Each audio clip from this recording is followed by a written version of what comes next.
Hello, hello, hello, hello, everybody. Hello, my friends. What it is, what it do? How we doing? How are you? It's your boy, Mario Caballero, aka Puro Caballero, aka the Cali Barler Yo, aka Tree Trevino. What it do? The Latino Luke Picard. Ha ha ha ha. Cholo Charles Barkley in the building. What's happening? Ha ha ha. Pickle Pluto, the Motley Fool. We can keep going. Drugs Bunny, aka I don't know, the Pozole Prodigy, the Tamale Kingpin. What's happening? What's happening? Hispanic Heisenberg. Oh man, I got a list. I got a list ready for y'all, man. Uh, what's going on? Welcome into the first episode of the new year. It is now 2022. I haven't talked to you guys since 21. Yeah, you were tuned into episode number 101 of the Puro Caballero Show. We are available everywhere you stream your podcasts, live on Twitch, up on YouTube, SoundCloud, Spotify, Apple, Google Music, all that shit. Great shit. Man, this is a little bit of a delayed stream for me.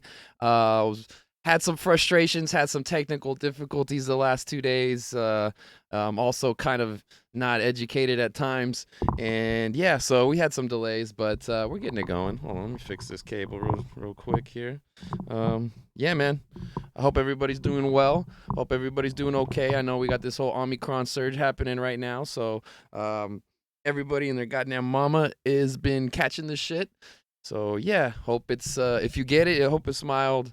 And if you haven't gotten it, I hope you don't get it. So I mean, yeah, there's that. This shit is weird. Talking about the flu Rona and all this shit, man. What is going on? What's going on in the world, man? I guess that's what I'm here to talk about, man. What's been happening in my life? What's been happening with you guys?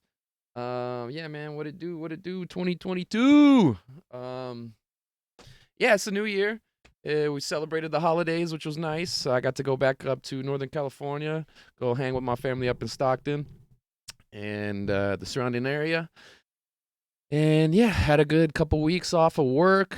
What else? What else happened? Good Christmas. A lot of tamales. Man, a lot of tamales. Crazy. RIP to tamale season. I know I posted a video up on my YouTube, or not my YouTube, on my Instagram page, with a little joke about that shit. But I guess for me, tamale season's not officially over since I still have a couple leftovers in the fridge. Thank you to my grandma for making those. Those were very, very delicious. And then also thank you to my cousins, my primas, and my tias on my dad's side of the family that made some as well. So y'all are awesome. Y'all are amazing. Yeah, I've been eating them so much food, so much stuff. Man, it's difficult for me not to put on weight around this time of year. I've talked about this before. I've fucked around, but I think I'm doing okay. The main problem for me is I've been really lazy about working out and getting myself active and fit and whatnot. That part has been a little bit of a challenge, but I don't think I've been overeating quite as much as I have in years past. I may have put on 5 pounds. It's better than putting on like 15 pounds. And oh man, this time last year I was like really chunky. Coming out of 2020 into 21, I was thick. I was watching uh some of my early streams, some of the videos. I was like, man, I'm looking a little chunky monkey up in there, man. But that's my life, man. That's my weight fluctuation. So yeah, 2022, the whole new year. I got 4 more months until my 30th birthday, so another one put down there, and another milestone to kind of cross off the list. I really want to celebrate this one and have a good one. I want to do something. I want to do something. I don't know if I want to do a comedy show or if I just want to just throw a party or if I want to do both at the same time or if I just want to just like go celebrate some other shit. I mean, more often than not, I just go do some other shit. Gone to Coachella a shit ton of times right around that time of year. Um, yeah, there's a couple other things happening. I know this year Netflix is having their Netflix is a joke festival with a whole bunch of comedic acts. So I think I might try to do something like that. But I feel like I should throw something myself, right?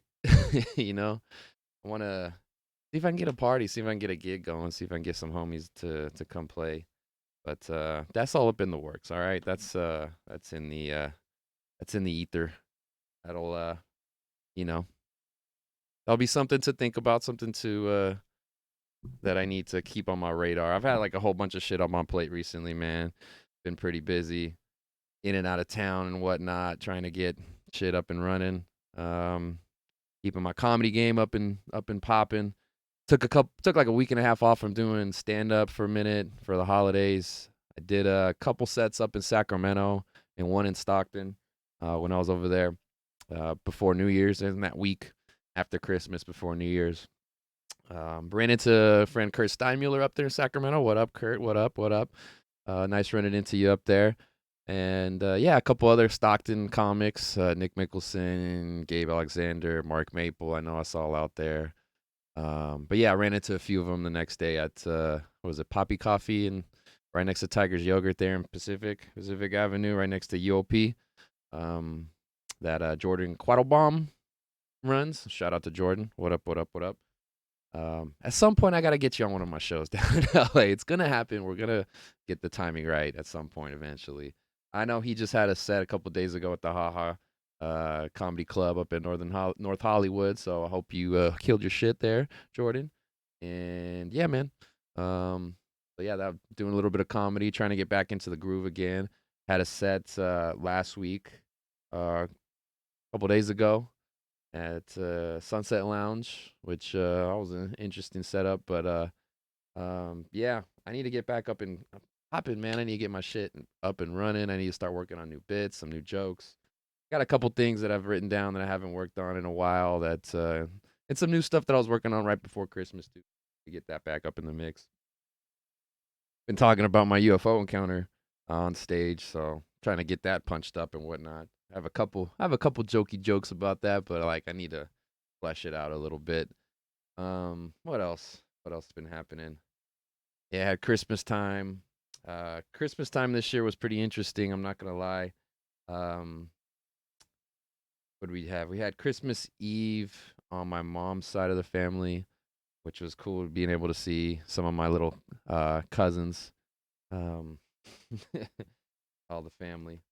But Christmas time on my dad's side was kind of interesting. I had a family member, particular family member, who got hospitalized a couple of days prior. With the they thought him what she had. She had a was it a tumor or something? I think it ended up being benign, or there was something that happened where they thought there was a chance of there being cancer, and they had an operation and everything was good, and so she's doing fine now. Thank goodness. It was kind of a Christmas miracle. She ended up showing up at the Christmas party on Christmas Day to go rest, because her family was actually hosting the get together. So it was a couple of my cousins. They were kind of taking over for my aunt, was the one that was sick. So yeah, uh, been praying for her this whole time, and yeah, hope she's doing well and doing better. I've had a couple different family members have some different health scares recently, so that's something that you should never take for granted. So your health is your wealth, number one. So yeah, bless up to all the people who have been going through some stuff, and yeah, hope everything turns out as best as possible. But that was a little bit of a nerve wracking thing for a few days there. So glad that is a little bit better. Some of my family members have been catching COVID here and there. So like kind of like everybody, I guess we're no different than anybody else here in the world. So it's that was an interesting thing, but for the most part, we're doing all right though. We're doing all right. I know my immediate family's doing been keeping it together, and been doing their part and whatnot. But yeah, that was Christmas time. New Year's ended up running out to the Bay for a little bit. Um, Went over to the rec room. I wanted to go see a DJ that I'm a big fan of, the homie Arcade. If you're not following him on Twitch, you're fucking up. You should definitely go do that right now. Go follow Arcade, the letter Arcade. Um, it's not this. This is Instagram's. This is Arcade, I think, something like that. Yeah, he just switched his handle a long time ago. Anyway, but yeah, I think he was still recovering from COVID, so he didn't show that night. So shit happens. But yeah, went out there, got pretty sauced, and ended up crashing at my homie's place in San Jose. So yeah, that was cool. The next day, New Year's Day, I actually got to meet up with another legend on Twitch. Shout out to the homie Martin, aka Martino Eduardo. If you have not been a part of his streams, you're fucking up. So, yeah, Martin's fucking epic. On his Twitch streams, he is based out of the UK. I believe in North London is where he's north of London. Is where he's residing currently. And yeah, he made a trip out here, not just to the US, but to the West Coast, like all the way from the UK. That's pretty fucking far, man. He was telling me his old trip. I think he came into Vegas, then went to like Seattle, was up in Washington, or like Bellingham, up by the border in Canada, went to Portland, went to San Francisco, and then LA. And then I think he went to Denver, and I think he might have flown out today or yesterday back to the UK. So like this man is a jet setter. He's been all over the place, but yeah, he's the homie, man. He's been blowing up a bit on Twitch, and big props to Martino. Yeah, he's the homie, man. I got to meet him up twice. I saw him up in San Francisco on New Year's Day, and then 2 days later, he was down here in LA. So like this last Monday, I went and said what's up to him. Yeah, had a few more drinks than I probably should have on a Monday night, but hey, whatever, man. He's when's the next time he's gonna be here? I have no idea. I have no clue. It was funny because we ended up going to Yard House, and like there's a couple of the homies who are still working there, and so yeah, said what's up to them. Couldn't get the homie Kai to come out that night. He's the one that has got the connections out over there. But anyway, we had a good time. We had a fun one. It was yeah, it was cool meeting up, cool talking, and both times we had an interesting group of peoples and interesting conversations and whatnot. Just got a couple drinks hanging out with him, so that was fun. That was cool. Yeah, and then I'm back here in LA, and I'll be here for the foreseeable future. So if you're in here in LA, say what's up. Say what's up to your boy. Yeah, man. I don't know when's the next time I'm gonna be making a trip out of here, out of Southern California. Might be a minute. Might be a minute. Yeah, your boy's got this 8 to 5 job now that I've been rolling with the last couple months. So that'll kind of keep me tight here and pretty busy for the most part. I'm still going to be doing my normal stand-up spots and what have you. We're still going to be rolling with the Thai Angel Bar comedy shows that we're going to be doing every other week. The next one will be this next Tuesday, the 11th. We do not have the poster quite yet, but I got a lineup for you. Very, very excited about this. We got a lot of good acts. Jay Light, mostly known from like Roast Battle and the Comedy Store. He's going to be on this show, along with Peter Nesh, Michael Silver, Issa Medina, and Flag, Nate Welch, and Zach Vetterman. So yeah, that'll be a very fun one. But before that happens, we have the first ever Mario Super Party show going down at the Pasadena Comedy. This Sunday, 8 o'clock on Eventbrite. That is tomorrow night, 8 p.m. Yeah, man, show up. Tickets are $10. You can buy them on Eventbrite or they're at the door. We're going to be having a fun time. We got a terrific lineup. I'm going to show you exactly the lineup. I got this flyer. Look at this fucking fire-ass flyer made by VJ, a.k.a. Supreme Kai, baby. Look at that shit, son. Look at it. Look at it. Oh, my goodness. We got the homie Kurt Steinmuller, Stephen Briggs, Mitchell Lamar, Ernesto Ledesma, Genesis Soul, Brennan Weeks, and Angela Corsa. Woohoo! Let's fucking go. It's going to be a hot one. It's going to be a fucking fire-ass show tomorrow night. Do not miss this one, okay?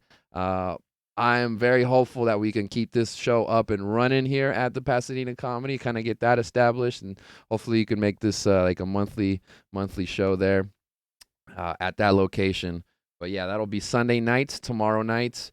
I'm gonna be a little stressed out. I'm not gonna lie. There's gonna be some football action that's gonna be happening right around the time when we start the show, but I may have to postpone it a little bit if depending on how that game goes. Okay, there's a very important Raider Charger game that's happening tomorrow. The winner basically makes the playoffs, and I cannot miss that. So I will be distracted as fuck for a little bit at the show at the beginning, but once we get that going, it'll be a-okay, smooth sailing. All right. I'm very excited about this lineup. It's going to be very, very hilarious time. All these comics I'm, good. I'd say I'm good friends with, and they're all fucking amazing. These guys make me laugh so much. Not the only ones. I got a ton of other people that I want to get involved with these shows, but yeah, the acts that we have for tomorrow night are not going to disappoint. I guarantee that. So yeah, come out to the Pasadena Comedy. We got drinks for sale as well, and snacks and what have you. So yeah, come out. What else you got going on, man? End the weekend off right, and get you on a good mood going into the next Monday for the work week. All right. So come on out if you're on the east side. If you're in downtown, fuck it. If you're in the valley, fuck it. If you're in the OC, if you're in San Gabriel, wherever the fuck you're at, if you're on the west side, come on over. Come on over to Pasadena, man. Come on, man. You're not gonna want to miss this one, okay? So those are the next two shows that we got going on. We got the Pasadena Comedy Show, which is Mario Super Party, and then we got the Ty Angel Show that we regularly run. So yeah, those will be the next two. Very excited for those. Very, very excited for that. But yeah, besides that, trying to think what else I had on here. I haven't talked to you guys since I did the last couple shows in December. I had a couple a couple interesting sets there. We had we had the comedy show at Formosa Cafe. That was really fun. Um, shout out to Stephen Marcus Relaford, and then I also got to meet Issa there. Very awesome, very fun times. That was really interesting set because the Formosa Cafe is actually down the block from like my new job, like where it's located, and a lot of the people who, so like the company that I work for now had like a big company meeting like during like a full week long thing. Like a bunch of people were in town to meet up, and they had like a face to face kind of like town hall meeting for like the end of the year. And so, yeah, some of my coworkers were able to convince their friends to come out, and we had a nice little crew. There was like about like 10 people or so who came from my job. A lot of these people had just met like a couple days prior. But yeah, they came out and supported. It had a very fun time. I was blessed with the closer spot, so Steven let me go a little long on my set. I think I had a nice like 15 minutes or so, and was just like running through my material. And yeah, man, I had a great set. I had a great time. That was one of the funnest sets that I've had in a while. That was a really fun show. That one left me feeling good. Shout out to my friend Femi too. He went to college with me and whatnot, and so he was telling me, just like, "Dang, bro, I didn't know you were nice with it like that with the jokes." I was like, "Oh man, I appreciate it." Kind words, man. Yeah, that shit was fucking fun. I'm not gonna lie, that was a cool one. Um, had a fun time. What else did I do? Oh yeah, we did the Mega Bash comedy show. Got a chance to DJ for them. That was run by Andy Lowe, Ethan Miller, and we had a guest headliner of Jamie Kennedy from the Jamie Kennedy Experience or Scream or what else? Malibu's Most Wanted. Yeah, man. So he was pretty funny. I got to meet him. That was pretty cool. Got to dap him up. Um, yeah, he said he enjoyed the show. He said he had a good time. I know he had like a couple other spots earlier that night too, so that was cool. Got to meet him. Matt Rife was also on that show lineup. That was cool getting to see him do his thing. I don't think I'd ever seen him do stand up in person before, so that was cool. But yeah, that one was really fun. Hopefully, we can do some more Mega Bash shows into the coming future. But yeah, that's the latest kind of on that front. Already talked about the two shows coming up. All right, let's get into some like news and shit, right? What are we like 20 minutes into the show already? I've been talking about it already, but this whole Omicron shit is just like been blowing up like wildfire, man. It's fucking spreading like crazy. Probably fucked up those analogies, but you know what the fuck I'm talking about. You know the fucking vibes. It's fucking wild, man. Shit's getting shut down a little bit. I see that there's some like restaurants that are now kind of like playing it safe. There's letting a lot of comedy shows and open mics that have been getting canceled that I've been noticing.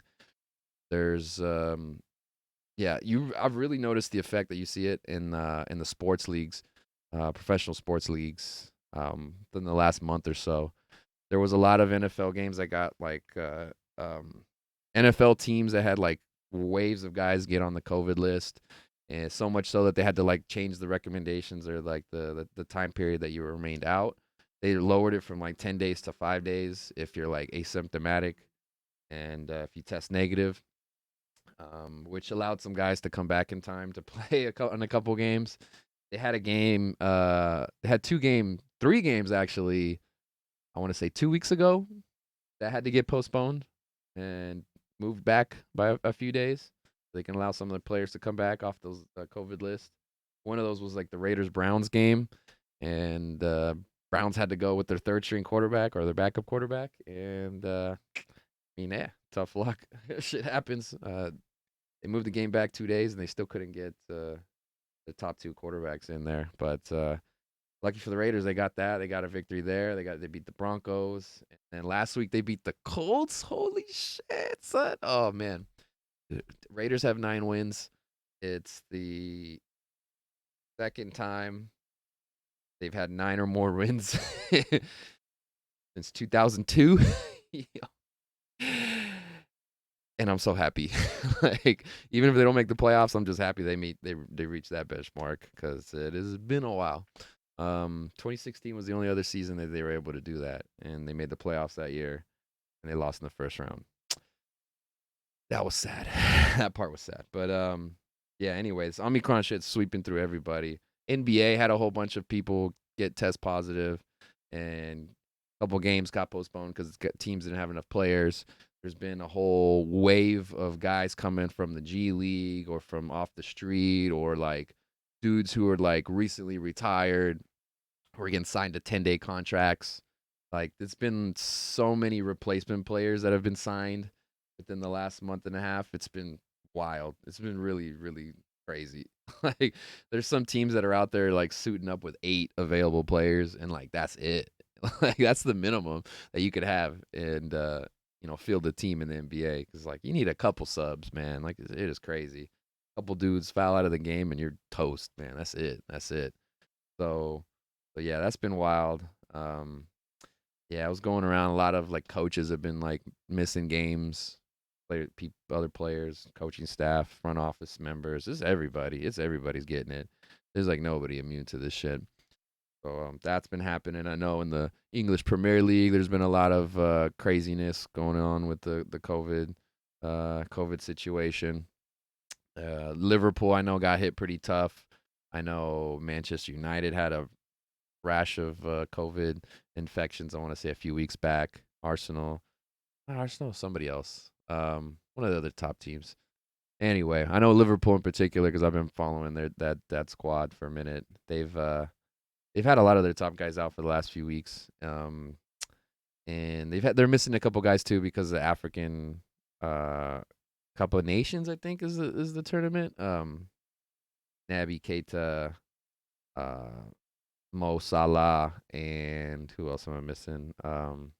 Sadio Mane. Those three guys have been missing. So yeah, they had to postpone. I want to say, like, what was it? The FA Cup. They had a leg, I think. Who are they playing? Fucking Arsenal or somebody? This year's been weird. But anyway, that shit got postponed, so they pushed it back.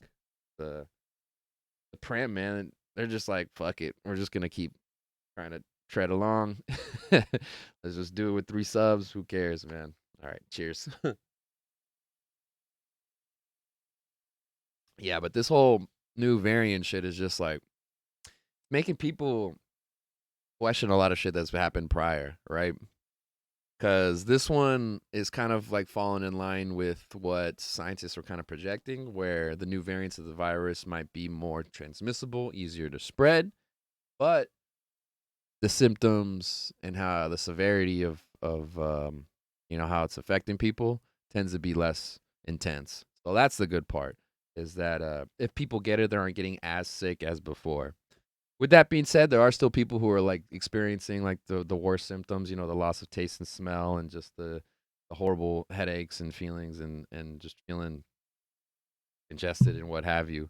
Um, the litany of uh traits or what have you, symptoms, the symptoms from the virus. But yeah. So far I guess I don't think I've got it. I don't know. I haven't tested positive.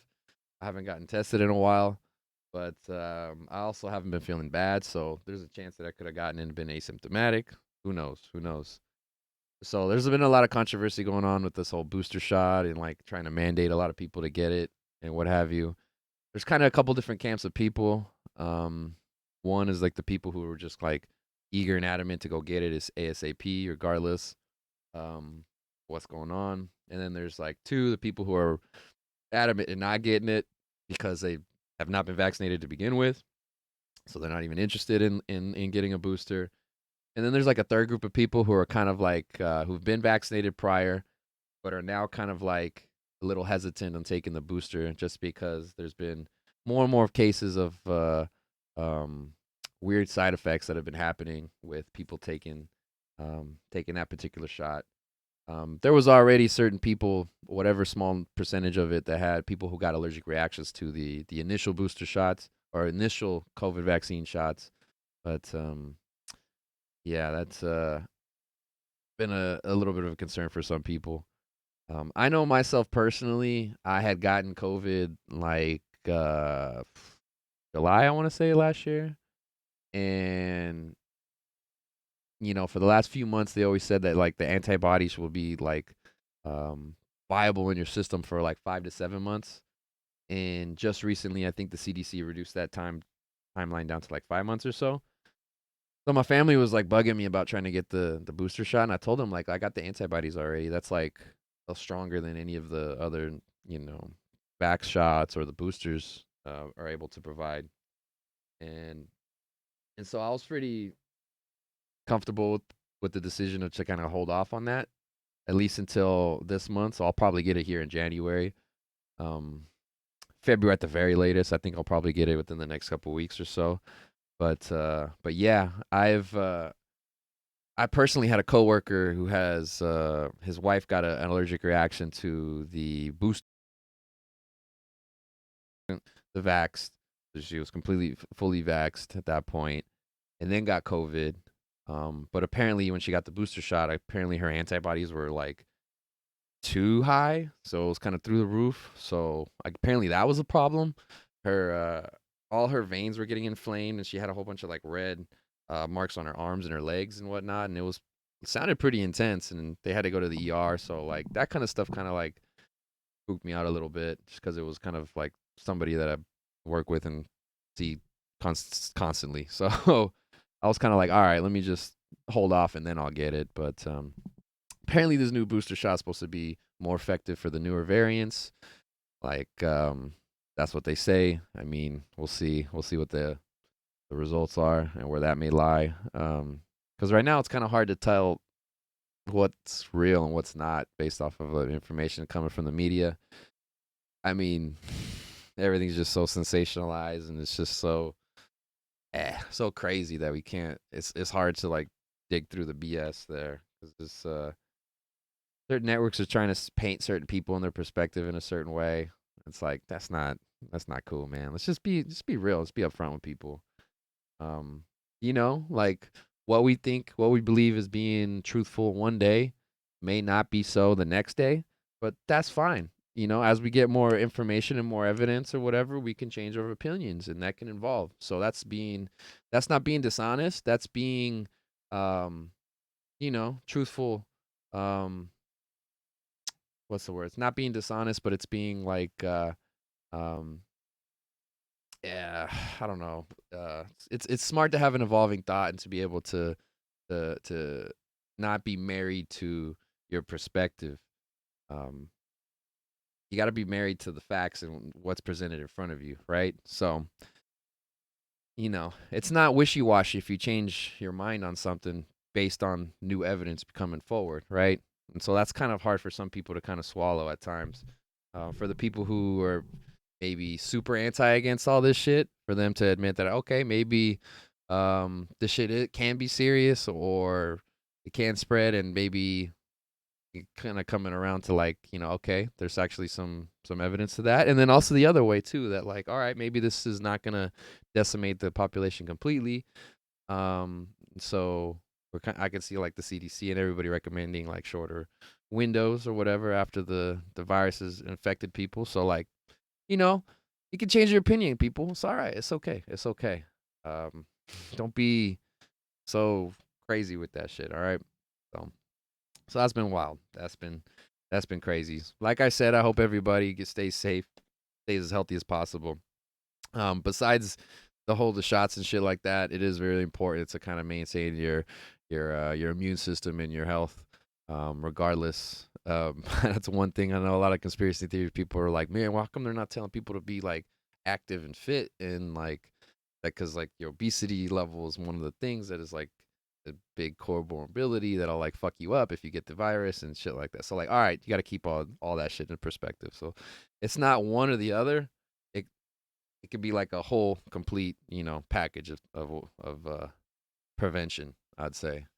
Um, because yeah, I was lucky earlier when I did get it that my symptoms were pretty mild. So, if you do get it, I hope it's the same for you.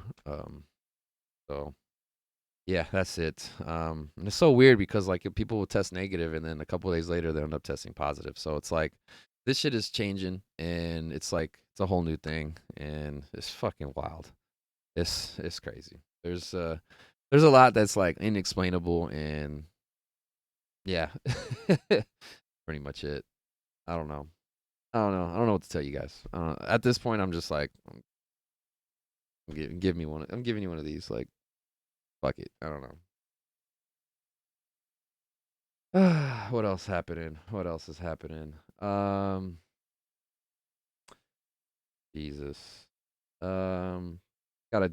This is a touching section of this podcast, but I gotta talk about it, man. There's a bunch of RIPS I gotta go through. Number one, RIP Drakeo the Ruler. I happened to be at the show that this guy got murdered at. Yeah, it was at the Once Upon a Time in LA show that happened at the LA Coliseum. Um, right next to the Coliseum. It was like partially inside the soccer stadium there, the LAFC. And that show was pretty wild. I mean, the whole show, the lineup was pretty crazy, and I was excited to be there. And so the people I got to see, I think saw Too Short, Cypress Hill, E40, Ice Cube. All of them were awesome. A little bit of Bone Thugs, saw a little bit of Bone Thugs. They were fun. Everybody was fun. Cypress was so amazing. Oh my god, I was like, I was so hyped. I was so hyped to see Cypress. Saw my boy Jerry Hernandez. He was in there. A couple of his friends. Ended up going with the homie Eddie Diaz and his girl. So shout out to Eddie. Yeah, he hadn't been to too many concerts, and now he really wanted to go to this. So I was down to kick it with him. We ended up getting split up early on in the show, and I didn't get to see him until right at the end. So that part of it kind of blew. But I also got to see Foo's Gone Wild. That was very fun. I got to show off my high socks and smoke a blunt. As a little mystery was on stage. These fool had me yelling like this. Shout out to my dad, man. Mario Senior. That's him on the grito. Oh. My sister took a video of him last year, and I clipped that bitch out. So now we got it. Shout out to my dad. But yeah, Food's Gone Wild was fun as hell. So we went up back to the main stage after Food's Gone Wild, and we're supposed to wait around for like Snoop Dogg. He was gonna be the next act that was gonna be on that stage, right? And so we're in the crowd, we're waiting, and it's like a long wait. It's we're sitting there and we're in the crowd and we're sitting there for like 20 minutes and we're like, all right, cool. And then another 10 minutes go by and then we start noticing that there's like an ambulance on the corner right outside the venue that you can kind of see driving by. And then there was a couple helicopters that were flying above the crowd. And at that point, I'm like, huh, that's interesting. So it looked like they were like LAPD choppers. Sometimes if there's like a big crowd and rowdy shit's happening, they'll just do a flyover just to see what's up and see what's going on. Make sure it's not too wild. But this particular time, it was just like two of them, and they were kind of like circling the area. So it's just like, huh, sitting in the crowds trying to figure out what's going on. At one point, the stage had like an image. It was from like their stock image for like the images of the video that they had for like the festival. It changed to one that just said Snoop Dogg back there, and it sounded like his DJ was about to come out, and they like started a song, and the crowd kind of got wild from it. They're like, "Oh shit!" Like we're like anticipating like it was about to happen, and then like a second later, it kind of like and like they pulled it back, and then they just went back to the stock video. And so when that happened, I was just like, huh, that's interesting. And mind you, we're like within hundreds of thousands of people, and cell reception's like pretty shitty. But right around when that happened, we started looking online to see what was going on. And people would start saying, like, yeah, somebody got stabbed here, something happened, there was, an assault or something. And we didn't know what was going on, what the details were. So we're like, what? Oh, that's crazy. And then as we're like walking around gonna leave that stage, trying to go to like another stage or like see if something else is going on. We found out it was Drakeo the Ruler, the young rapper. He got stabbed in the neck, and then like within an hour, we saw footage of him getting attacked, and you just see like video of him just bleeding out on the ground, which was so tragic. I was like, holy fuck, man. So he was at another stage. He wasn't at the stage that I was at the time of the attack. So I wasn't super close to the proximity, but technically I was still at the same place where the event was happening. Because they had a couple different, they had like three different stages set up. So they had a main stage, they had like a little side stage, and then one was like inside the soccer stadium there for LAFC, Bank of California Stadium, I think is what it is. Yeah. So yeah, that part was tragic, and that was that shit sucked. So after that happened, Snoop announced that he wasn't going to perform that night, and then later on, 50 Cent was supposed to perform, and he also canceled. So that was basically the end of the show. YG also didn't perform. So those were the acts that were going to be on the main stage right after. What is interesting is they did let some of the acts perform on like the side stage. There was a couple of the old school funk acts that were still playing, like when we left. So I think that was the last stage that they had shut down. It was interesting because like the information wasn't going around very well, and like they shut everything down, um, and then they just like they were just escorting people out of the venue. Um, yeah, I'm not sure exactly how the police handled that whole situation like in there, but yeah, they had everybody like walk out for the most part. So that part was a bit disappointing. We were planning on being there for a few more hours that night and able to like party it up a little bit more, but like that shit turned tragic. So it's like, what are you gonna do, man? R.I.P. Draco. Yeah, man, he has some cool songs, man. I'm sad. Just like another hip hop act getting taken down early. But yeah.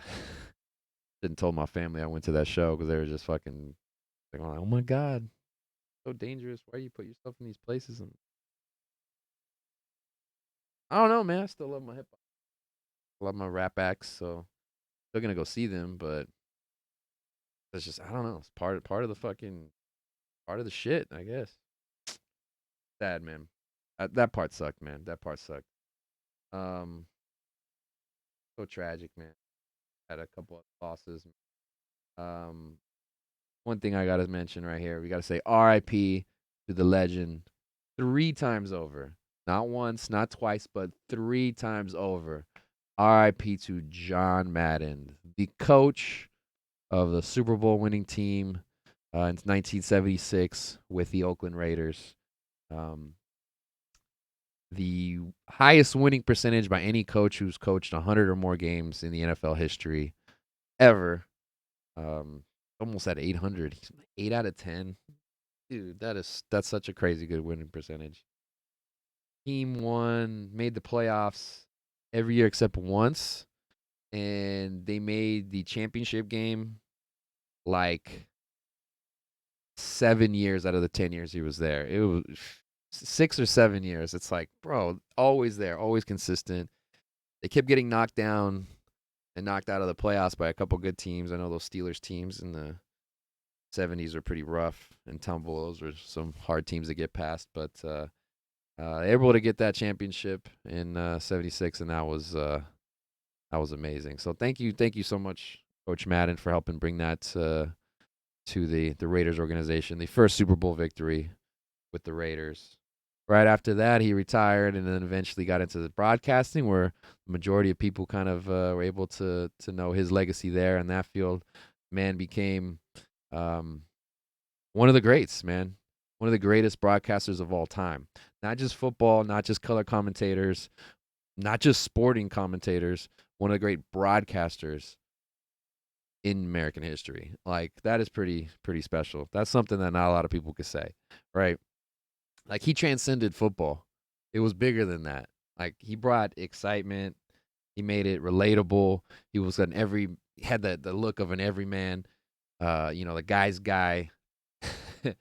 He's not the guy to come in the suit and tie. He's coming in with jeans and a unkempt polo or t-shirt on. It's one of those. The man had his little particular quirks about him. The fact that he had a claustrophobia and had like an aversion to flying was one of the main reasons he ended up quitting football, coaching in the NFLs, because he didn't want to take cross country flights. He had a couple incidents where he had panic attacks. So after that, when he did his broadcasting, he ended up initially traveling on trains across country. I think initially he was working for CBS. That's where he started out, and then eventually got teamed up with Pat Summerall. They became a crew, and then they moved from CBS over to Fox, which was a big haul. I want to say this was like the early '90s, '93. So Fox was the upstart program, upstart network that was trying to compete with the big boys, and they were mostly known for 90210 and The Simpsons at the time. And so they had this idea of like expanding into the sports broadcasting realm, and they got the big fish. They got John Madden to come and sign off as working for the network, and then Summerall came, and that was your number one duo on the network. And so they ended up broadcasting a lot of NFC games because the Fox had the NFC package from the NFL. So yeah, Madden and Summerall, they became that team, and they did a lot of the premier games during that era. And then yeah, eventually, that blossomed, and then they ended up, was it 2001? I want to say was like their last broadcast, the Super Bowl. That eventually 2002. No, 01, 01. 2002. Whatever the fucking first Patriots Super Bowl was. That one. That was the last game they did together. So they were together. And then eventually he went over to ABC and teamed up with Al Michaels. So they became a duo for the rest of Madden's career for the most part there. Because so he worked with ABC for 4 years, did Monday Night Football broadcasts, and then after that, NBC came back into the fold, and they got Madden and Michaels and brought them over. So Madden is the only broadcaster ever to work for all four major sports networks for for broadcasting. CBS, Fox, ABC, and NBC. Like that's pretty special, right? Pretty crazy.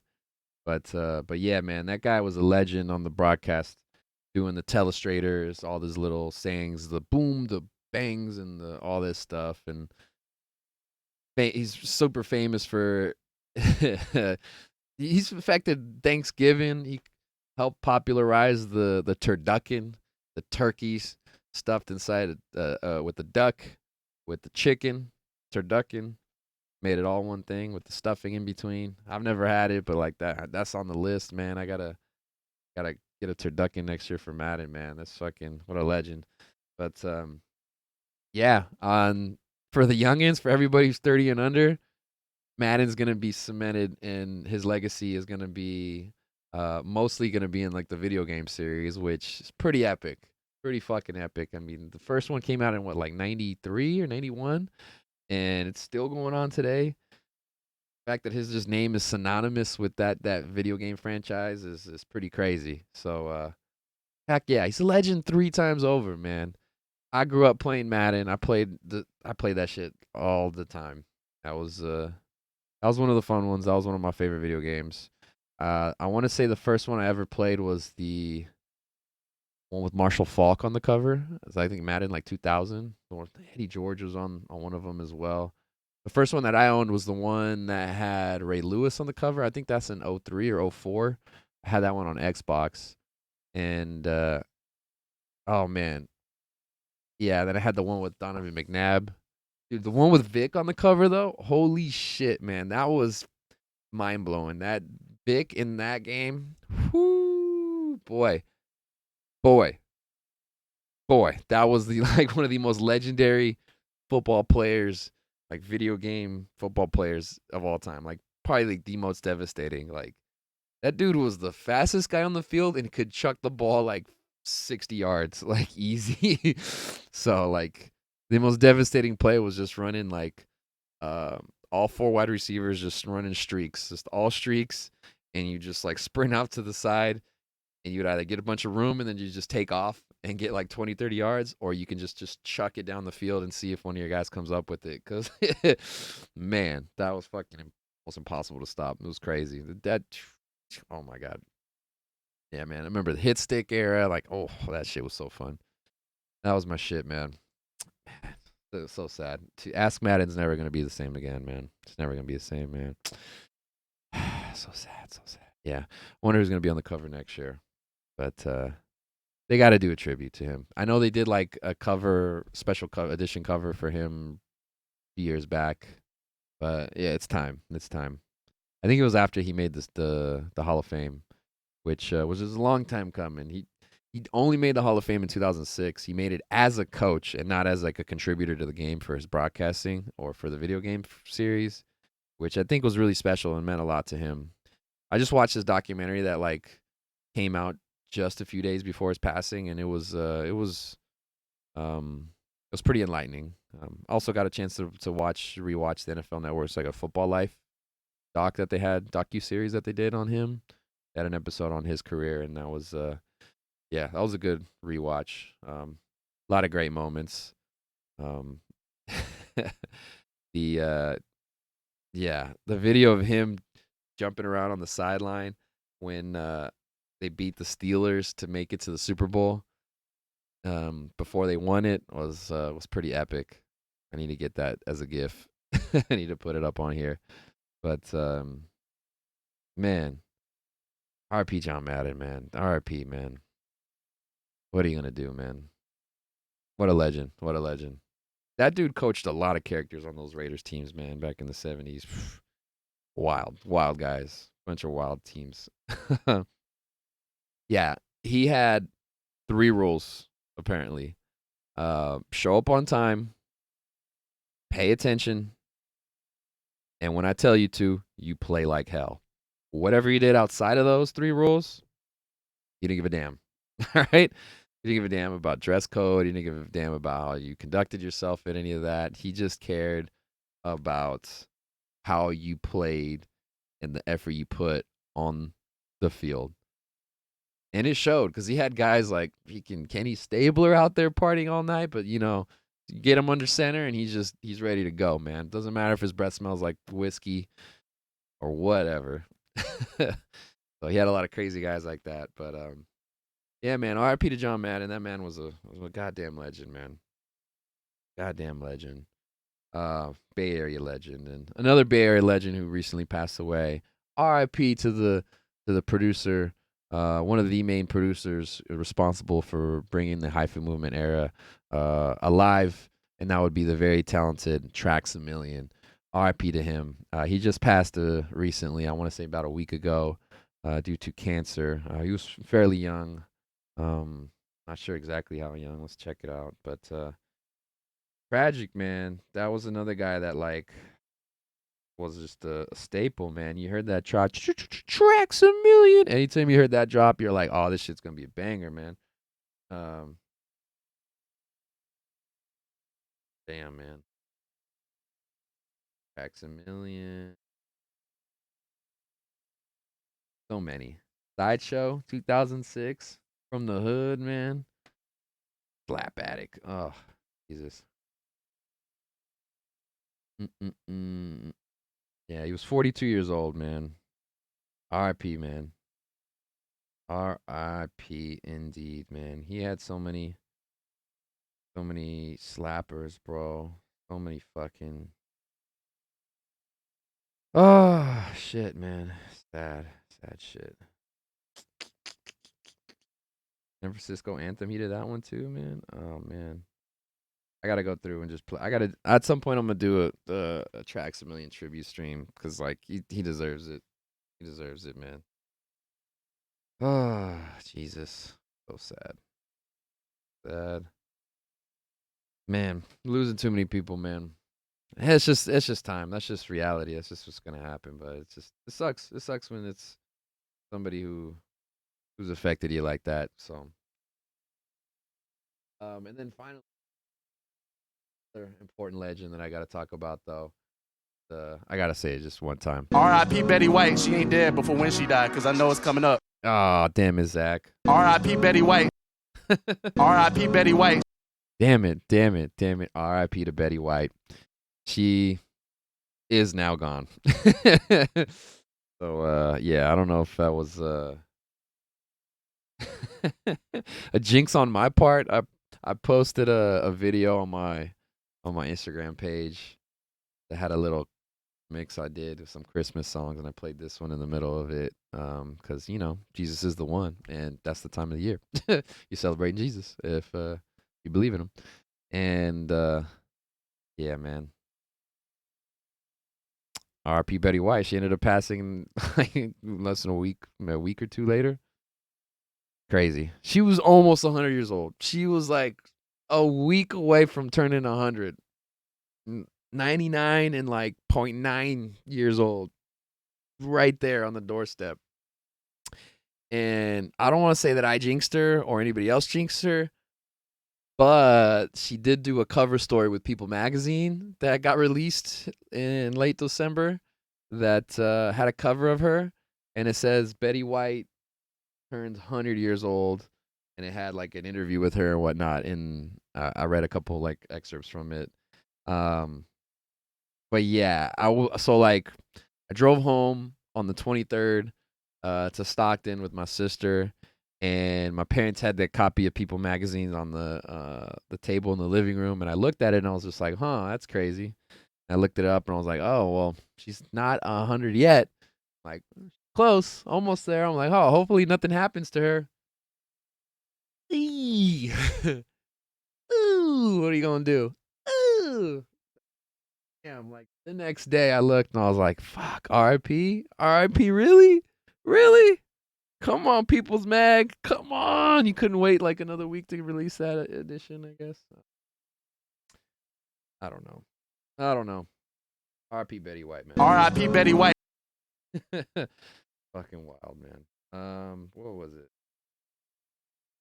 Had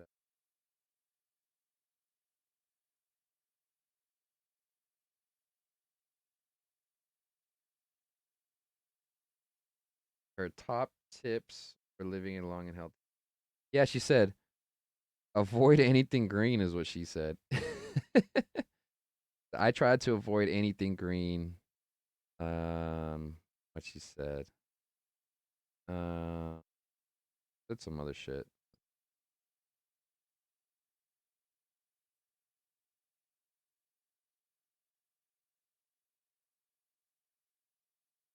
She's known for a love of hot dogs and drinking vodka with just a splash of grapefruit. So there you go. Hot dogs, vodka, and no green shit. That's pretty much what got her to 99. Couldn't quite get her to 100, I guess. I don't know. Maybe she should have ate a fucking vegetable now and then. I don't know. I don't know what to say. I don't know what to say. Yeah, man. Yeah, man. Fucking crazy. Oh, what's up, Timmy? R.P. to Betty White. R.I.P. Betty White. She is dead now. She ain't gonna die later now. Fuck it. God damn it. R.I.P. R.I.P.s. R.I.P.s all around, man. Crazy shit. Crazy shit. All right. Little sports talk now. You guys ready?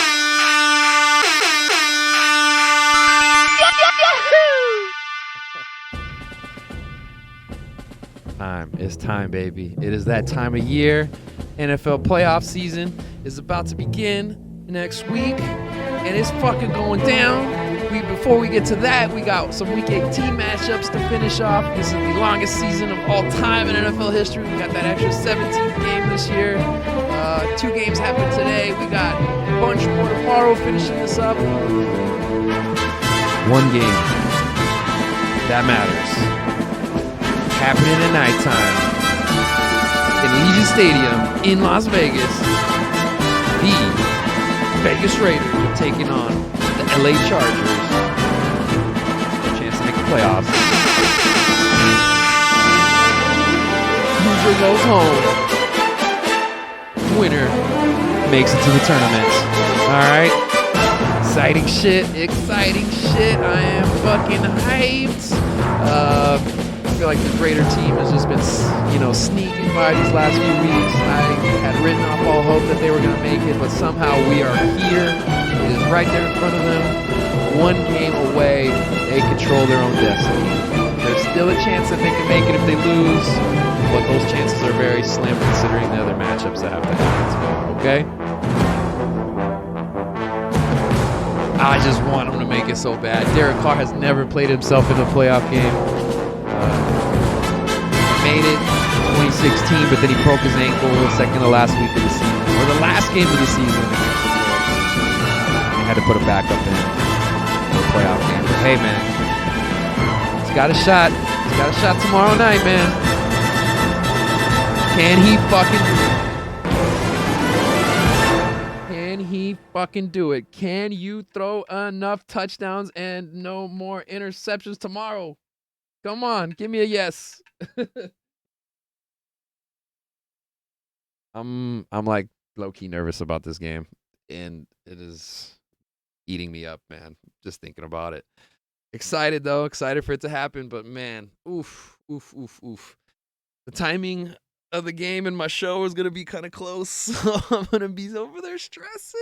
And then as soon as that happens, I'm just gonna have to flip the switch and just get it into performance mode, because we're gonna have to get that shit up and rolling. But man, getting Darren Waller back, he's missed some time. He had a knee and an ankle injury that he suffered against the Cowboys a month and a half ago on Thanksgiving. Then he got COVID for a quick second, but he might be back tomorrow. I hope he plays. Hunter Renfro's been on fire. He's 6 catches away from breaking the single season record for most catches in a Raiders season, which is going to be pretty crazy. I think he's a few yards away from making the most yardage in a season. Granted, he played an extra game this year. Totally understand. But still. It's all right there in front of them for him, man. I hope the linebackers are still healthy. A lot of them got COVID before the Colts game, and they all came back. It was scary. Like all the linebackers on the team were gone. I was like, oh shit. It was like Divine Diablo, Denzel Perriman, KJ Wright. They were all fucking gone. Corey Littleton. They were all gone off COVID. I was like, shit, this might be a problem here against Indy. They had Jonathan Taylor running hot too, and it was just like, man, he's an MVP candidate. He's been balling out like crazy this year. But yeah, they were able to sneak out that victory last week, man. That was an intense one. Watching that game before we drove back here to LA. Man. Me and my little brother were celebrating like crazy right at the end of it. They hit a game-winning field goal as time expired. But the play of the game was that catch by Hunter Renfrow on 3rd down that basically sealed it. They thought he scored a touchdown, but the defender for the Colts barely clipped the edge of his cleat with his finger. as he was falling down. So they had to rule him down by contact right there because he slid, got up. Nobody touched. It didn't look like anybody touched him. He walked right in, or didn't walk in, but made a move and got into the end zone for a touchdown, or what we thought was a touchdown. Ended up calling it back, but hey, man, it was pretty stressful there, man. Pretty crazy. Glad they were able to get that victory, man. Josh Jacobs looks like he had himself a pretty decent game as well. Got that touchdown early on. Defense, I was impressed by how they were able to play. Jonathan Taylor did some damage, but he didn't have a crazy big game, and they did a good job against Carson Wentz. Granted, Carson Wentz did have, he was on the COVID list during that week and didn't get a chance to practice very much. But then be the breaks, man. It is what it is, So Wentz was kind of sidelined a bit there, but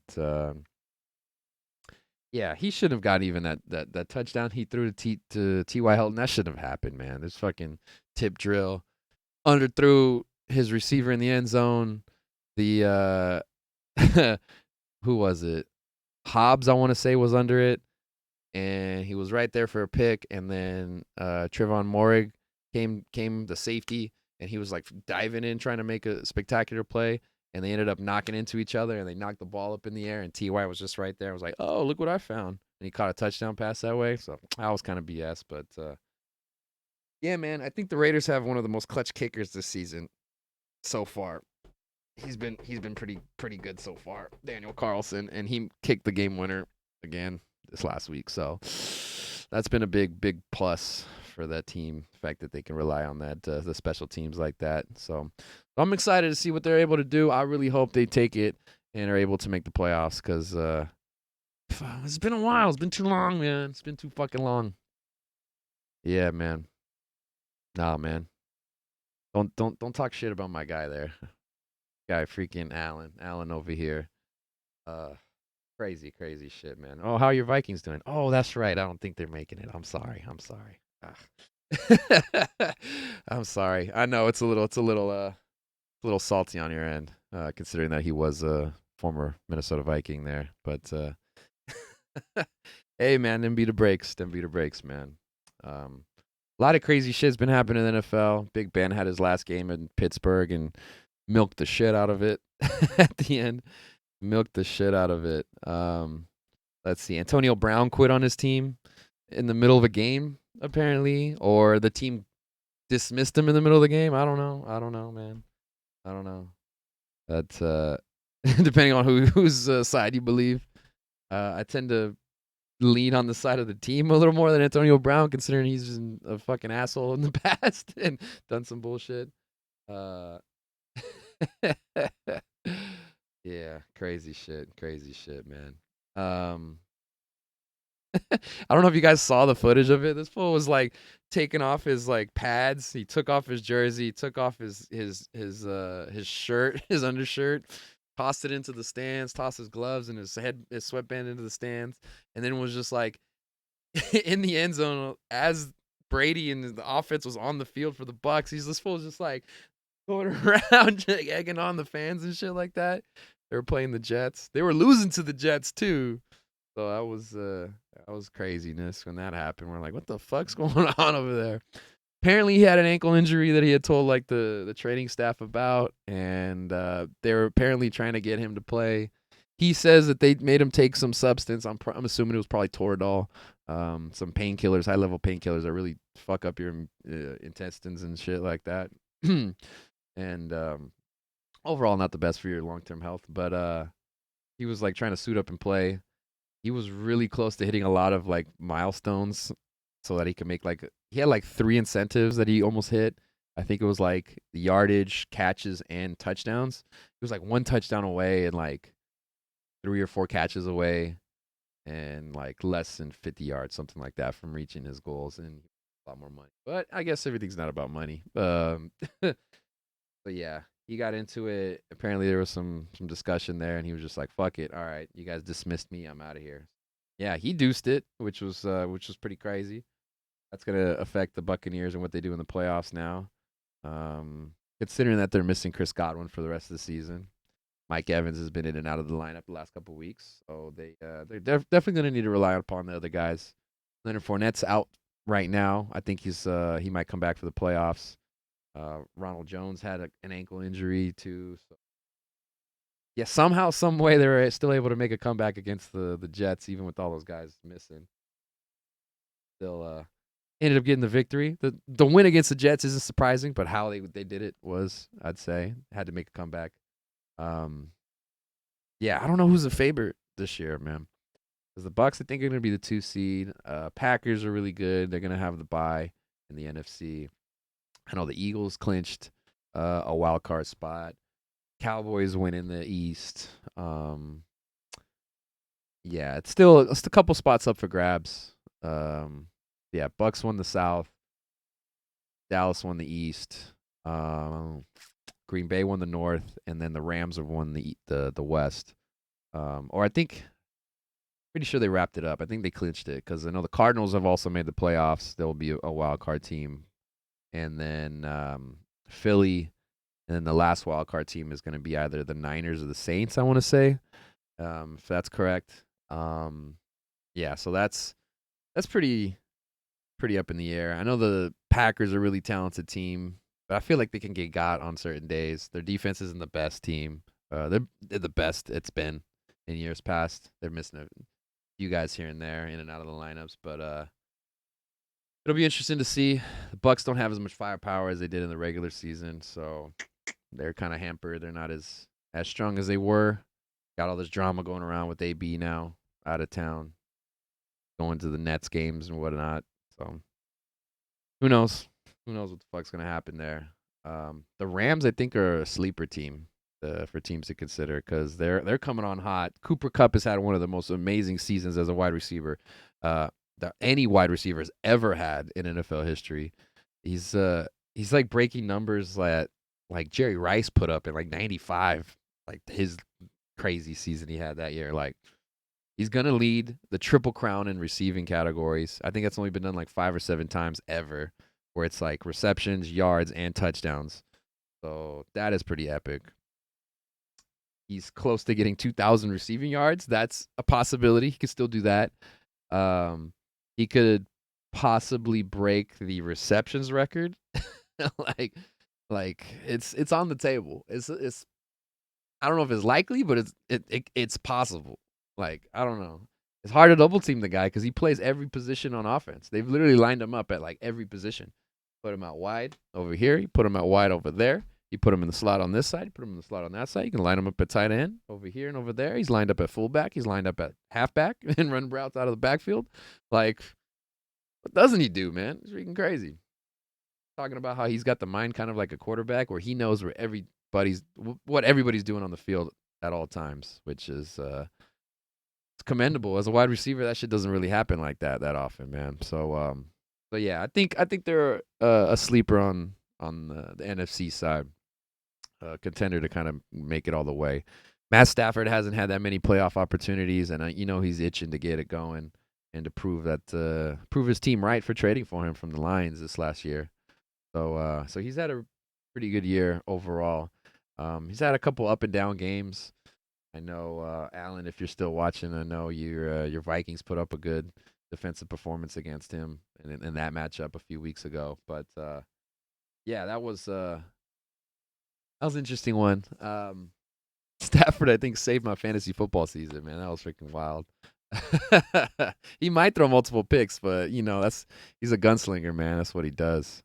But yeah, they're getting their running back too. They're getting Cam Akers. Cam Akers, he's coming back. I know he had suffered an injury in training camp, which really put a damper on some people's fantasy lineups because he was a very high projected running back for the year. But if he comes back healthy, who the fuck knows, man? Who the fuck knows? They got some really talented dudes on defense. Aaron Donald they got Von Miller they picked up from the Broncos. Ramsey's still there. They got some guys. So if their guys come back and play, who knows? Who knows? They can maybe make a run. But on the AFC side, I think the 1 seed is still potentially up for grabs. Right now, the Tennessee Titans have the inside track on that.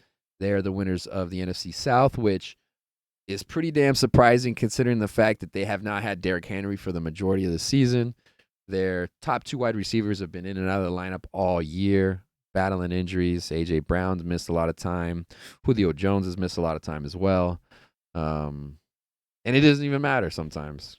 Mike Vrabel's more than likely going to be coach of the year, and it's pretty well deserved. This team was able to put it together. Ryan Tannehill is not the most talented quarterback in the world, but like good enough to get them the victories that they need. So Tennessee is more likely going to be the 1 seed. I know Kansas City, they won today. They beat the Broncos, so I think if Tennessee loses, they have a chance to move up ahead of them and get that bye.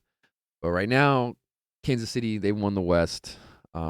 They've clinched that. Let's see who else. The East is won by Buffalo. I want to say the Patriots still have an outside chance to get there. I gotta double check that, but Patriots have made the playoffs as well. So Buffalo and the Patriots are there. The North was won by the Bengals. Shout out to Cincinnati. Shout out to Joe Burrow, Joey B, and the boys. Chase, man, Jamar Chase that dude is talented as hell. Had one of like the best rookie seasons ever. Like he's so crazy. He's had some of the most explosive games this year. Man, that dude, talk about a deep threat, man. My God. I feel like every catch he gets is like for 30 yards, man. Like just see him down the field come up with contested catches and you're like, oh fuck. Like when you see Burrow cock back and just launch one and you see like number ones out there running like this, you're like, oh god damn it, this is not gonna end good. So yeah, they've been awesome. T. Higgins and Tyler Boyd are also really talented wide receivers. They got Joe Mixon in the backfield and Samaje Perine, another bald brethren. What up, Samaje? So yeah, they got some talented dude on offense. Their defense is a little susceptible. They're not the most stout defense in the world, but Burrow, man, that fool's got some cojones, man. I like him as a quarterback. That dude is like a throwback style of guy. He's pretty tough nose. He's been banged up the last couple games, and he's just been still going out there doing his thing. Beat the Chiefs last week to clinch the division. That was pretty crazy. That whole AFC North race was pretty wild, tight all season. We thought the Browns were going to take it away at the beginning of the year. They kind of got off to a big lead, and then the Ravens were always there, struggling even with their injuries. Their defense is not as good as it has been in years past. Lamar Jackson was playing pretty excellent. Then he has COVID, has an ankle injury as well, so it's like he's missing some time. They got to play with the backup. Then they had to play with the third string quarterback. Their two running backs tore their ACLs and before the season started, so they've been rotating a cast of guys out there. They signed a lot of different veterans to see who would stick around, and ended up with Devontae Freeman and Le'Veon Bell. So like that's been the kind of two-headed monster, I guess. But they dropped a few games, so they kind of got out of the picture. Steelers were always there too, kind of hanging around. But yeah, it ended up being Cincinnati. So Cincy back in the playoffs for the first time in a few years. So they'll be up and running, getting things going. And then AFC South is run by the Colts. So Indy and Jonathan Taylor, they were able to get a nice winning streak in the middle of the season. And yeah, they're able to get themselves into the playoffs. So right now, it's a couple different teams are in the mix for the wild card spot. As I mentioned, Raiders and Chargers still right there. They are playoff picture. Yeah, Colts and the Patriots. Yep. So that's the last playoff spot. So the Patriots are the 5 seed, Colts are the 6 seed right now, Chargers the 7th. Who else is in the mix? That's pretty much it. Yeah, there's like some faint possibility that the Steelers or the Ravens can make it, but yeah, man. Wild shit, wild shit, wild shit indeed. Indeed. This is so crazy. This is a 17-week season. It seems so long. It's just one more week, but it just seems so fucking long, man. I'm crazy. Crazy shit. But yeah, that's the NFL, and that's how that's looking. One more thing I got to talk about in the NFL world. Fantasy football season has just finished up, and your boy was able to make a little bit of a playoff run. Very excited about that. Got a chance to um, get my team barely into the playoffs. We had a new weird formatting of the postseason this year since there was that extra game, that 17th game, and my team was pretty shit all year. I'm not gonna lie, we were struggling, like barely able to get wins, and oof, like I made two trades that I think saved my season. The first one was Russell Wilson was my starting quarterback, and he got injured. He broke his like finger, broke his hand towards the beginning of the season, to like maybe week 4. And there was the one team who had both Tom Brady and Stafford on their roster, and they were put both of them on the trade block, and was like, all right, I'll see which offers we get. So I offered him Russell Wilson and Gronkowski, who at the time had just gotten injured. Come to find out, he ended up breaking a few ribs and puncturing a lung, so he had to miss like a month and a half. But he was also the number 2 tight end on my roster, so he wasn't even playing that often because I had Waller ahead of him, who was healthy at the time and was still putting up some points. And so I traded Gronkowski and Russell Wilson for Stafford and put him right into my lineup, and he was just balling out since then. So yeah, he solidified that position, helped me out quite a bit.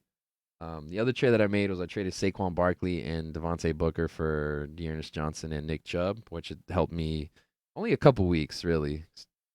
Chubb had a couple good weeks, but like he had a couple so-so weeks as well. So overall, I would say I won that trade because Barkley still was struggling and to like put up consistent points, but that helped me in the playoffs. That was like right at the trade deadline. Um, my team somehow, so we have 10 teams in the league, right? The top 8 teams are going to be eligible for the playoffs. My team was the 10th place team had a bad record, and then it was like 9, 8, and 7 all had the same record, and I ended up finishing 7th, based off a tiebreaker with the other 2 people. So I made it on a tiebreaker. There was a chance I couldn't even made the playoffs. So right. So what happened is the top 4 seeds play each other for seeding, and so the 2 winners ended up getting that bye, right? But then the bottom 4, they basically had a play-in game. So I had the play-in game. So I was the 7th seed. I played the 6th seed, and I won. So I beat that, made the playoffs, right? So then Alan, the commissioner of the league, aka Swift89, if you see him on Twitch in the chat, he ended up playing me that next week, and then we had a matchup, and I ended up beating him. So I made that upset, knocked him out. His team was loaded. They had a great season all year, and then they had a bad week, and they played me. So shit happens. That's fantasy. So I advanced from there, and then I won a next week. Barely won. Oh my god! I won by like 4 points. Like barely. It was so close. It came down to like Sunday Night Football with the Saints or Monday Night Football with the Saints, the Dolphins, and Alvin Kamara just barely got me enough points that week. Um, my highest scoring team, I want to say, was the Dallas defense. They got like me 26 points that week when they played Washington. They had a block punt for a touchdown and a pick six, so that was a godsend. That was a blessing there. So that was fucking dope. But yeah. So I made it into the championship game. I was like the second to the last team to barely make it, and I ended up making it all the way to the championship game. So I had like 3 upsets, I guess I had to make. So eventually lost in the championship game. That was disappointing. But yeah, by that point, my team was ravaged with injuries. My number 1 wide receiver was Chris Godwin. He had torn his ACL a couple weeks prior. My number 1 running back was Leonard Fournette, and he had a knee sprain and got put on IR, missed the rest of the regular season. Waller was out with all those injuries and with COVID for a stretch. So I was missing like one of my top draft picks. Um, Yeah, there was a couple other things that kind of happened that, but hey, shit happens. Shit happens. Hey, I'm so happy that my team did that well in the playoffs. So like a 7 seed that made the championship game. So I'll take it. I will take it. So ended up making a little bit of money off of that. So thank you very much. Thank you. Thank you. That was in my sleeper league, my ESPN team. Complete garbage. I think we started the season 0-10. Went through 10 weeks of the season to get a victory. I think eventually ended up with like 3 victories at the end of the year. I made one, like the consolation playoff victory. And nobody gives a shit. Nobody fucking matters. But yeah, my ESPN team was a fucking mess this year. So yeah, I don't know if I'm gonna be back in that league, but oh well, it was fun. Fun while it lasted. But anyway, I think that's enough NFL talk. That's enough NFL talk. We got a couple more things to mention before we get out of here. Y'all see Ghislaine Maxwell end up getting convicted, I guess, or I don't know what's going on. That whole shit is weird. I still got to read up a little bit about like that trial and see what's going on. But I'll be back here to talk to you about with you guys on Conspiracy Theory Hour. But um, yeah, that was just fucking wild. Another story that I read just this week, pretty crazy. This ex star of the Mexican national team, Cuauhtemoc Blanco. He was a legendary soccer player for Mexico. He is now a politician. He used to be a mayor and now is a governor for the state of Morelos, which is south of Mexico City. He got into some hot water recently because there were some photos that came out with him and some cartel members. This picture apparently was taken in 2018, like 3 or 4 years ago. And he's like at a party and he's like, taking a picture with a couple of these guys. One of the guys got assassinated. Another guy, I think, got arrested by the authorities, and the third one's on the run and is wanted by like the U.S. authorities so for drug trafficking. He said that like he doesn't ask questions over who he takes pictures with because he's like a celebrity in Mexico. So he's like, you know, shit happens, but at the same time, it's like, hey, I don't know, man. I don't know. Were they getting political favor from doing that shit? Hanging out with him? Is he cool with them? If you're playing in the political game down in south of the border, you kind of have to be in bed with the cartel a little bit. You gotta let some of that shit slide. It's kind of wild out there. Not gonna say what's right and what's wrong for what you should do, but like, it is crazy. So I mean, if you don't play ball, they'll fuck with you. They'll literally like don't give a shit about killing motherfuckers. That's the real thing. But if you do play ball, then you're kind of in bed with them. But then like that's not the you know best most reputable people in the world. But hey, got a gun in your face. It's like only so many things you can do there. So yeah, he got himself into some hot water over that shit. I thought that was pretty interesting. But honest to God, he could be telling the truth. Like he could have not known who the fuck they were, and then just had taken the photo, and then just happened to be at a party. Or he could be in bed with them, and is just like downplaying this whole thing. So who the fuck knows? Who the fuck really knows? That's crazy. It was also just 2 days ago the 1 year anniversary for the most recent insurrection that happened in American history. Um, People storming the Capitol last year. That whole craziness, that January 6th shit. Yeah, it's a full year later, and so many of the people who stormed the Capitol have been put in jail for a long time. I know that guy, that shaman dude, the guy who had the buffalo horns and shit when he was walking in there. He got to serve 42 months in prison now, like 3.5 years and shit, man, for what he did. Uh, Pretty crazy, pretty wild stuff. Year later, man. I don't know where we're at as a society, as a government. I don't know. We have a new president, Joe Biden. I don't know how long he's gonna last health wise in his term, because yeah, it's kind of not always there 100%. Like maybe most often, taking shits at the Vatican, meeting the Pope. I don't know if you guys saw that footage. Um, yeah, man, doesn't look very good. Doesn't look very good. Not the best representation for American politics abroad. I guess we got this geriatric ass dude in uh, in control of the White House, man.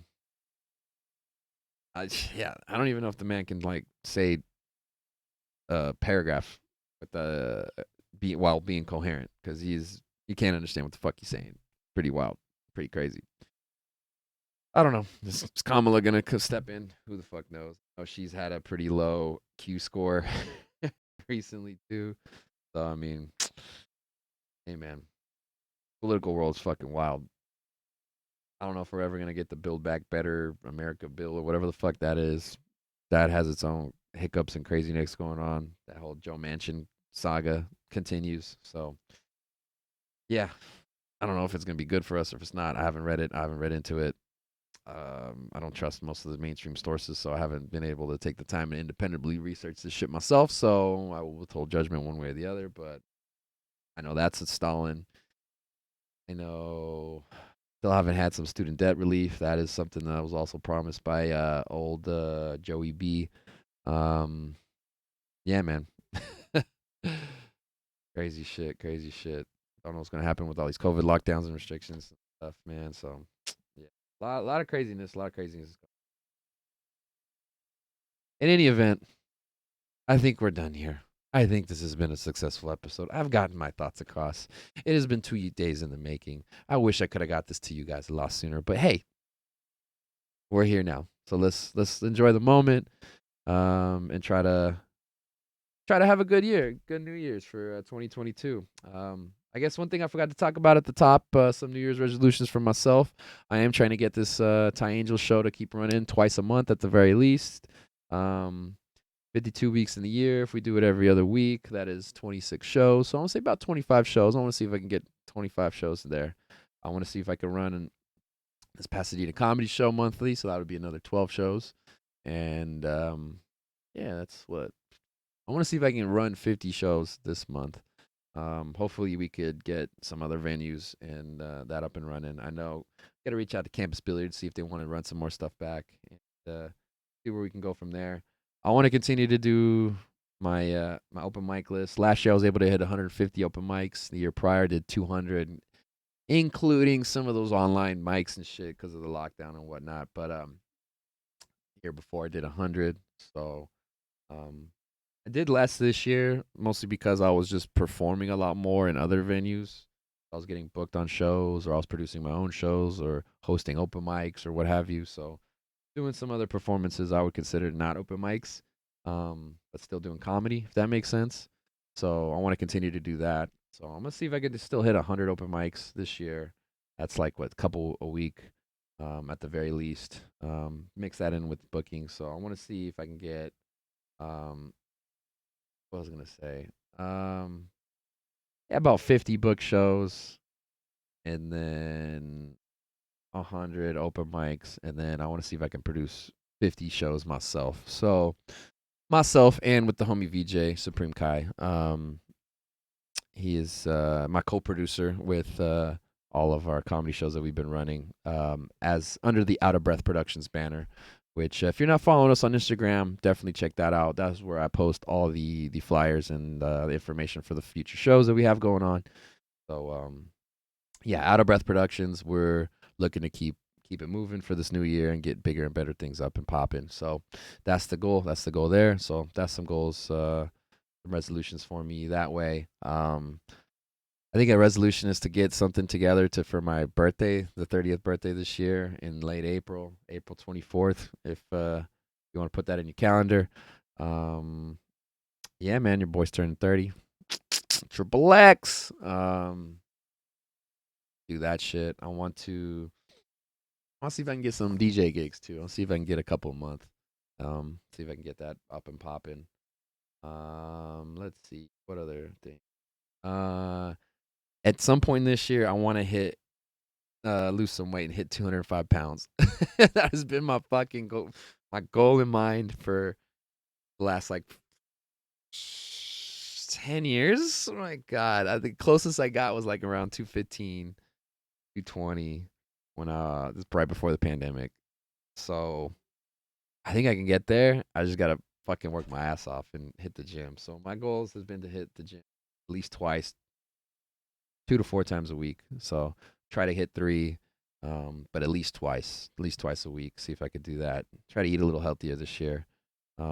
As I take a sip of this beer. Cheers. But yeah, those are the main goals. I have a couple other small personal goals and some other things to do financially that I'll keep to myself. But yeah, man, that's the goal. I want to see if I can make it to Texas this year. I want to see if I can make it to Vegas and see where else I can go. See if I can keep traveling, doing comedy. Last year I was able to hit a couple spots that I had never hit it before doing stand up. So Arizona, Seattle, the Bay Area, a couple different times over. So this year I want to see if I can get Sacramento, see if I can do some shows up there. Was able to do a show in Stockton. That was cool. San Diego, I know we were thinking about trying to do some shows down there. So San Diego would be fun. And then, yeah, man, I want to make a trip to Texas. I'm trying to go to New Mexico, say what's up to the homie Way Funky out there. Shout out to everybody who was in my top 5 most watched Twitch streams. Number 1, I think, was 4 Color Zach, and then it was like Arcade, and then it was like Way Funky, and Martino, Eduardo, and then Spinurito was in the mix there too. So like, I've met all everybody face to face. I've met them personally, except you, Way. So where you at, Way? He's my favorite Way. So yeah, man. Trying to be a couple idiots or whatever together, kicking it. But yeah, man.